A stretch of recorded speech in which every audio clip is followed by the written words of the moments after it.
에듀윌 유료 회원만의 남다른 서비스.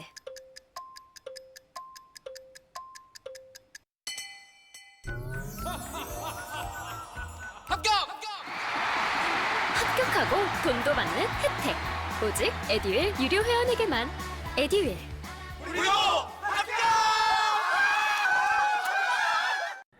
자, 여러분 우리 미뤄뒀던 요 주제 한번 같이 다뤄보도록 하겠습니다.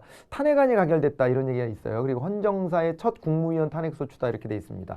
우리가요 이제 국회다라고 그러면 국회에 여러 가지 기능이 있어요. 국회 여러 가지 기능 중에서도 행정부에 대한 견제 기능이 있죠, 그죠? 행정부를 견제해야 된다. 특히 우리나라처럼 대통령제를 주요 골자로 하고 있는 이 제도 속에서는 이 정부의 힘이 굉장히 막강해질 수가 있습니다. 왜냐하면 대통령 자체를 국민의 손으로 뽑은 거잖아요. 이제 그렇게 했기 때문에 그만큼 대통령의 위상이 굉장히 드높을 수밖에 없고요. 우리가 심지어 권위주의 통치 시대도 수십 년을 했기 때문에 대통령의 힘이 막강하게 되어 있습니다. 그냥 그렇게 해서 대통령 입만 이렇게 쳐다보는 경향이 실제로 문화적으로도 형성이 돼 있잖아요. 그러다 보니까 이 대통령 권력을 국회가 나서서 견제하는 역할이 그 어떤 국가보다도 굉장히 또 필요하지 않겠나 이렇게 보는데, 행정부가 행정부가 국회에 의해서 견제를 받는 거잖아요. 그러니까 국회가 견제할 수 있는 수단이 여러 가지가 있지만 견제 수단이 굉장히 많은데, 이 중에서 비교해 봐야 될 것이 있습니다. 그게 하나는 뭐냐면은, 하나는 바로 요게요. 국무위원이나 국무총리에 대해서, 자, 국무총리나 국무위원에 대해서 위원에 대한 해임 건의를 할 수 있는 제도가 하나가 있고요. 그 다음에 또 하나는요, 탄핵소추권이 있어요. 탄핵소추권이 있다. 이렇게 둘을 갈라서 보셔야 됩니다. 자, 이 국무총리는 알겠는데 국무위원은 뭡니까? 이렇게 또 궁금하신 분들이 있을 텐데, 자, 국무회의라는 회의를 좀 아셔야 돼요. 국무회의라는 회의가 있는데, 국무회의는 자, 행정부에서 개최하는 거거든요. 그래서 이걸 이렇게 정의할 수 있어요. 행정부 내에 최고의 심의기구다라고 얘기를 해요. 심의기구로서, 행정부 내 최고 심의기구로서 국무회의 제도가 있는 거예요. 국무회의 제도가 있는데, 이 국무회의의 의장은 누가 맡아서 하냐면, 의장은 바로 대통령이 맡아서 합니다. 그래서 이게 헌법상 주요한 기능들이 있죠. 행정부가 해야 될 주요한 기능들을 국무회의를 꼭 거치도록 하는데, 의장이 대통령이고 여기에 부의장이 있는데, 부의장이 국무총리가 되는 거예요. 국무총리가 되는 것이고요. 그 다음에 요 아래에 국무위원이 있습니다. 국무위원들이 있는데, 국무위원은요 어떻게 되냐면 15인에서 30인으로 구성하게끔 되어 있습니다. 이렇게 되어 있는데, 이 국무위원은 총리가 대통령에게 임명제청을 하는 형식을 취해요. 그렇게 하는데, 사실은 대통령이 다 내정해 놓고 총리를 거치는 척 하는 겁니다. 그 되게 요식적으로 남아있는 형식이고요. 그리고 국무위원들이 결국에는 장관이 될 수 있어요. 그러니까 국무위원 중에서 또 장관이 임명되게끔 되어 있습니다. 보통은 그래서 대통령이 장관 후보자를 골라서 그 사람을 갖다가요 국무위원에도 임명하고, 그러면서 장관에도 동시에 임명하는 형식을 취해요. 그러니까 이게 국무위원이어야지만 장관이 될 수 있다는 헌법 규정 때문에 그렇거든요. 그래서 이 국무위원이다 그러면 이게 장관들을 말하나 보다 이렇게 생각하셔도 크게 다르진 않아요. 그런데 다만 이런 건 있을 수 있어요. 국무위원으로 위촉은 되어 있지만 장관으로는 발탁되지 않는 경우도 있을 수는 있습니다. 운영하기에 따라서는. 우리나라가 지금 17개, 18개부죠. 18개부가 있는데, 18개부로 제가 기억하고 있는데, 그런데 18개부의 장관을 두려면 최소한 국무위원이 18인 이상은 돼야 된다는 얘기네요. 그죠? 그렇게는 되지만 대통령이 이걸 운영하기에 따라서는 30인까지 국무위원을 다 둬요. 그리고 그 중에서 18인만 장관으로 임명하는 거죠. 그렇게 해도 상관없어요. 근데 그렇게 잘 안 하죠. 안 하는 것 뿐이지 활용은 가능합니다. 그래서 국무위원인 자가 꼭 장관이어야 될 필요는 없어요. 그래야만 하는 건 아닙니다. 그런데 장관인 사람은 반드시 국무위원이어야 하는 것이죠. 자, 이런 제도가 운영되고 있습니다. 그래서 여기 보시면 국무총리, 국무위원, 그랬을 때 뭔지 알겠죠? 이거 거의 장관을 지칭한다고 생각하셔도 크게 안 달라요. 국무총리나 장관에 대해서 해임 건의를 할 수가 있습니다. 국회가 해임 건의할 수 있는데 국회에서 이제 이거 해임 건의 같은 거를 할 때에는 제적의 과반 이상 찬성이 좀 필요합니다. 그래서 일반 의결하고는 조금 달라요. 다르기는 제적의 과반 이상 찬성이다라고 하면은 그러니까 전체 의원의 과반 이상이 찬성해야 된다 이런 얘기거든요. 근데 일반적인 표결은요. 출석이 전체 의원 중에 과반만 있으면 되고요. 출석한 사람 중에 과반이 찬성하면 통과가 돼요. 기본적인 구조가. 그렇게 되는데 그런데 이렇게 이제 이 해임 건의 같은 건 그거보다는 조금 더 엄격하게 해놓고 있는 거죠. 그래가지고 제적의 과반수가 찬성을 해야지만 통과가 됩니다. 그런데 요 해임 건의는요. 강제성은 좀 미약해요. 강제력은 굉장히 미약하다라고 봐야 됩니다. 왜냐하면 이 국무총리나 국무위원의 임명과 면직에 관련된 부분은 대통령의 고유 권한이다. 이렇게 또 인정을 해주거든요. 다만 국회가 좀 견제할 수는 있는데 대통령한테 읍소하는 거죠.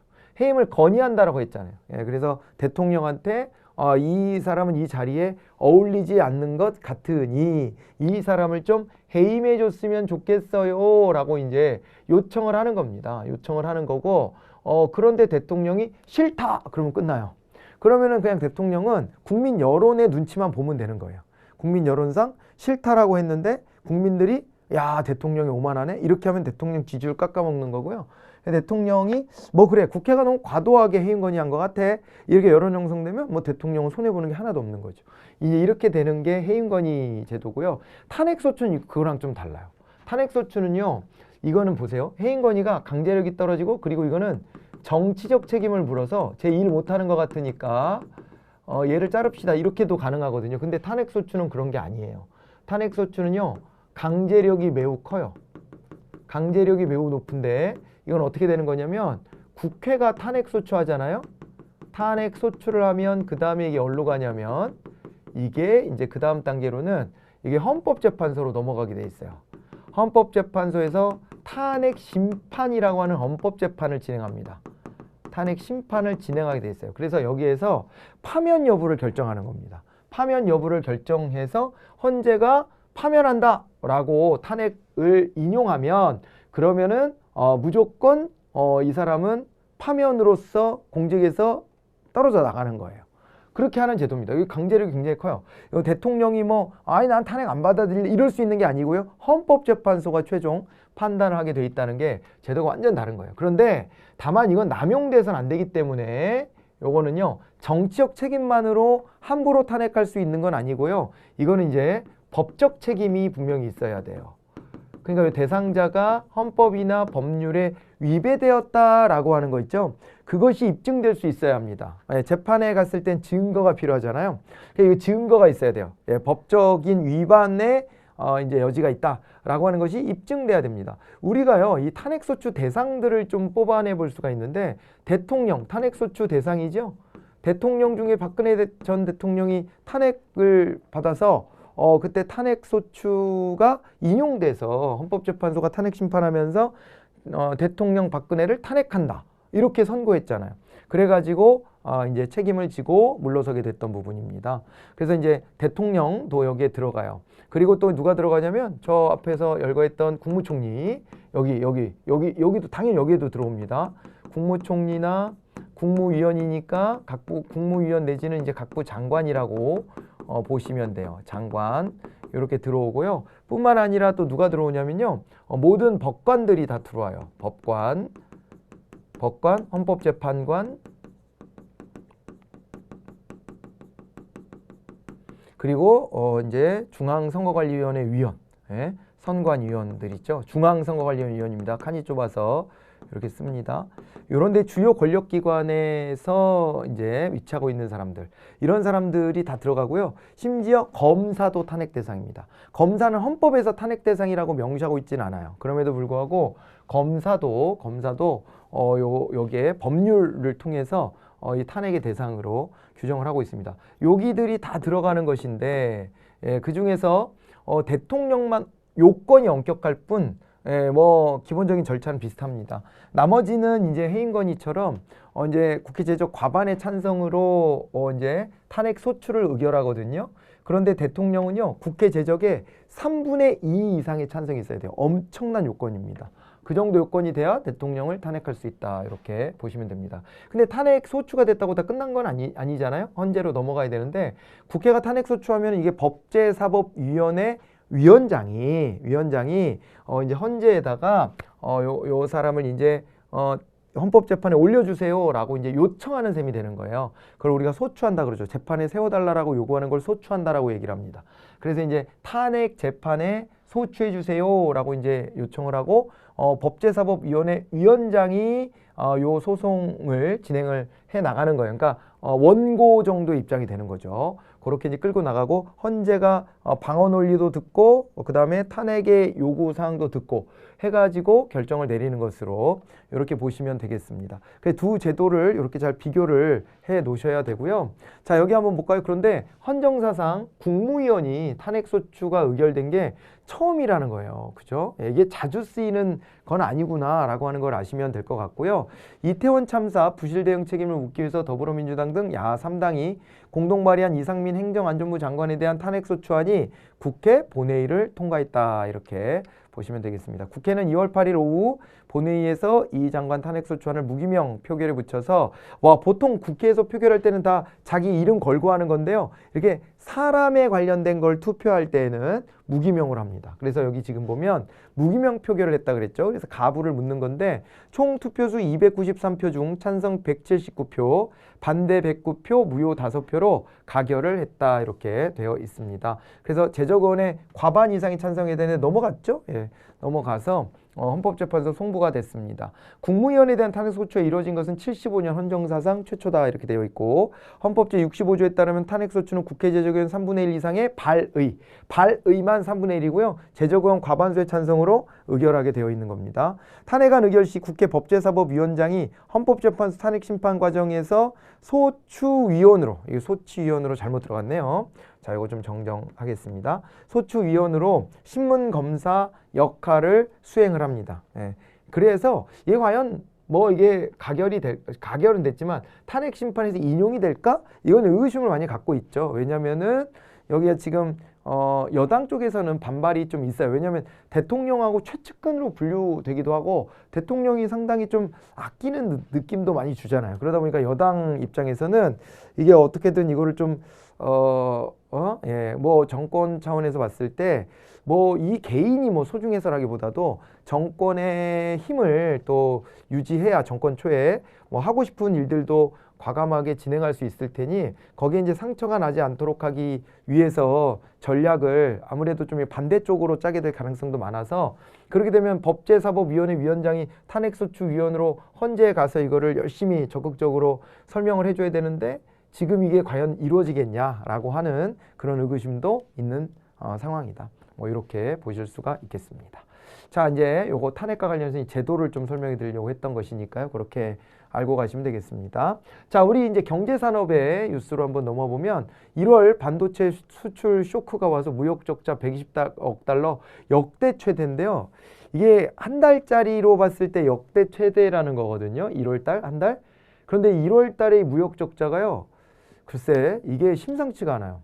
예전에 우리가 1년 적자가 난다 쳤을 때의 그 적자폭보다도 커요. 지금 이게 너무 심각한 상황인데 뉴스가 너무 태평합니다.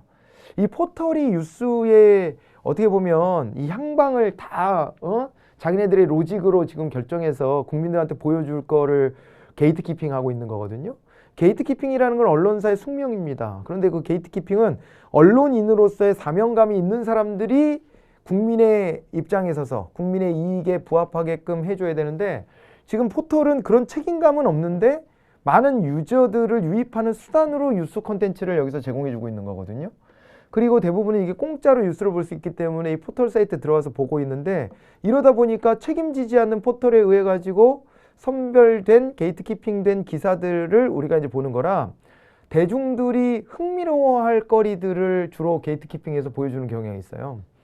이제 그러다 보면 어떻게 됩니까? 그게 아무래도 어뷰징도 많이 나오고 그러니까 포털 사이트도 고객들이 이 안에서 많이 놀게끔 하려고 그렇게 하겠습니다만은 그러다 보니까 불필요하게 이 사건, 사고 소식, 범죄 소식 같은 거는 너무 많이 나와요. 특히 성범죄 이런 거는요. 성범죄 이런 거는 이런 것까지 알아야 되나 싶을 정도의 온갖 성범죄들이 다 난무합니다. 그리고 다수 대중이 굉장히 되게 이렇게 그 불만을 많이 갖고 있는 사안들이 있어요. 그리고 예민하게 이제 또 느끼는 사안들 같은 거 이런 것들이 엄청난 뉴스거리로 나오고요. 정작 알아야 될 뉴스거리들이 잘 안 나옵니다. 이거요, 국민 여론에서요, 이런 일이 벌어지고 있는 걸 모르는 사람들이 더 많아요. 그냥 어렵다만 했지 어느 정도 어렵다는 걸 모릅니다. 이거 포털이 책임 안 질 겁니까? 국민들이 이걸 알아야 제대로 된 여론을 형성하는 거고, 그래서 국가도 더 정신 차리고 일하게 되는 겁니다. 이런 부분들이 이게 보도가 이렇게 없다는 것은요, 너무 놀라워요. 정말 이거는. 이 국민의 우리가 이제 한 사람 한 사람으로서 이런 부분들은 우리가 주의 깊게 봐야 돼요. 이 언론 환경이 너무 최악입니다. 지금 이거는. 언론사가 자기네들의 기사를 어떤 걸 일면에 실을까, 어떤 게 탑뉴스로 보도할까 할 때는 엄청난 치열한 고민 끝에 그런 거를 이제 골라내는 건데, 이 포털 사이트는 그런 책임감이 1도 없어요. 1도 없는 속에서 클릭수만 늘리려고 한단 말이에요. 그런 이해관계들이 맞물려 돌아가고 있는 게 지금 우리의 언론 환경입니다. 그러니까 우리가 쓰레기 정보들에 노출되고 있는 거예요. 이게 문제입니다. 이런 거는 정부한테 유리하고 불리하고를 떠나서 알아야 될 건 다 알아야 되는 거고요. 이런 거가 만약에 기존의 기성 언론이나 이런 데를 통해서 접했다면은, 우리가 뉴스를 접한다면 이거 탑뉴스 거리예요. 그런데 이게 지금 뒤로 밀려서 보이질 않아요. 기사가 없는 건 아니에요. 찾아보려면 찾아볼 수는 있는데, 그런데 포털에 탁탁 뜨질 않아요. 메인에. 그러니까 엄한 거나 쳐다보고 앉았는 거예요. 엄한 거나. 에? 그 어떤 소식도 뭐 안 소중한 소식이 없다라고 또 주장한다면 또 뭐 그건 인정할 수 있겠지만은, 무엇이 더 중요한지에 대한 이 기준이 너무 모호해져 있습니다. 그거를 좀 말해보고 싶었고요. 이건 뭐 별 얘기는 아니에요. 그냥 되게 심각하다는 얘기입니다. 우리가 특히 이게 반도체 수출 쇼크 때문에 그런데, 이거는 논란거리가 좀 있긴 하죠. 중국을 좀 봉쇄하는 칩포 같은 게 지금 선언돼 있잖아요.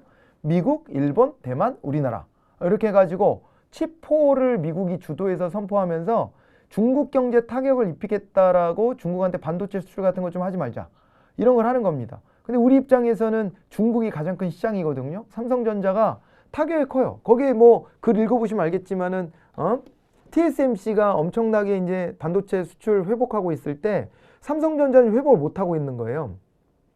이게 중국을 봉쇄하는 전략과 관련이 있지 않냐, 이런 지적이 있습니다. 물론 중국 자체가 경제활동을 좀 미뤄두고 완전히 그 코로나를 잡겠다고 완전히 봉쇄하는 정책을 또 썼기 때문에, 자체적으로 그랬기 때문에 중국 경제가 힘들어지고, 거기에 연쇄작용을 삼성전자가 타격받은 바도 있겠지만, 정치 외교적인 논리로 이 치포 같은 거, 중국이 이제 미국의 견제를 받는 속에 우리가 또 미국하고의 또 그 관계를 유지하지 않을 수가 없잖아요. 그 속에서 우리가 참 곤란한 처지에 놓여져 있고, 그 안에서 이런 이제 무역 적자도 커지는 거 아니냐라는 우려도 있습니다. 물론 이거는요, 제대로 분석된 게 아니기 때문에 과연 이 중국이 억하심정을 갖고 우리한테 니네 자꾸 미국 편에 설 거야? 그리고 경고를 진짜로 보내고 있는 건지, 아니면 미국이 그 코로나 봉쇄 여파로 경제활동을 제대로 하지 못해서 이렇게 된 건지.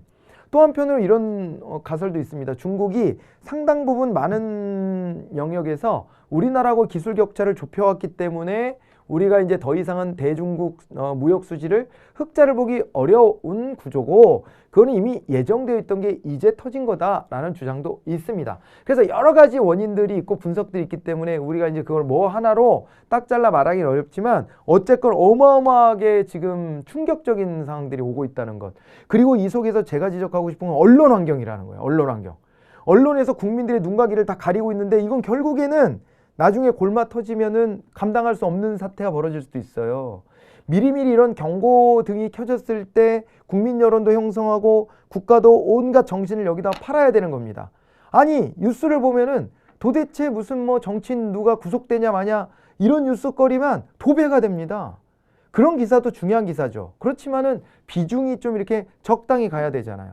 맨날 어디서 살인사건 났다, 무슨 범죄 일어났다, 이런 얘기들만 우리가 봐야 됩니까?